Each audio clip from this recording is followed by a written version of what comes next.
இயேசுவின் அன்பு. கிறிஸ்து இயேசுவின் நாமத்தினாலே உங்களுக்கு அன்பின் வாழ்த்துக்கள். நீதிமொழிகள் 20:7 சொல்லுகிறது, நீதிமான் தன் உத்தமத்திலே நடக்கிறான், அவனுக்கு பிறகு அவன் பிள்ளைகளும் பாக்கியவான்களாயிருப்பார்கள். பிரியமானவர்களே, இதோ நீதிமானுடைய பிள்ளைகள் பாக்கியவான்களாயிருப்பார்கள். வேதம் சொல்லுகிறது, நீங்கள் எண்ணத்தை சம்பாதித்தாலும் புத்தியை சம்பாதித்து கொள்ளுங்கள்.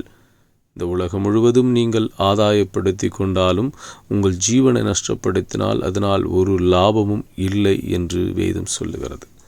எனவே நாம் அநேக பாவத்தினாலும் அநேக வஞ்சகத்தினாலும் விதைத்து இந்த உலகத்திலே பொன் பொருள் செல்வங்களை சம்பாதித்து இதோ பாவத்தை தன் பிள்ளைகளுக்கு சேர்த்து வைப்பதை காட்டிலும் உத்தமத்திலே நடந்து நியாயமானபடி செய்து கர்த்தருக்கு பிரியமாய் வாழ்ந்து இதோ கொஞ்சத்திலே உண்மையாயிருந்து கர்த்தருக்கு பிரியமாய் வாழ்ந்து இதோ புண்ணியத்தையும் கனத்தையும் நீங்கள் சேர்த்து வைத்து கடந்து செல்வீர்கள். ஆனால் அது உங்கள் தலைமுறையை ஆசீர்வாதமாய் வைக்கும்.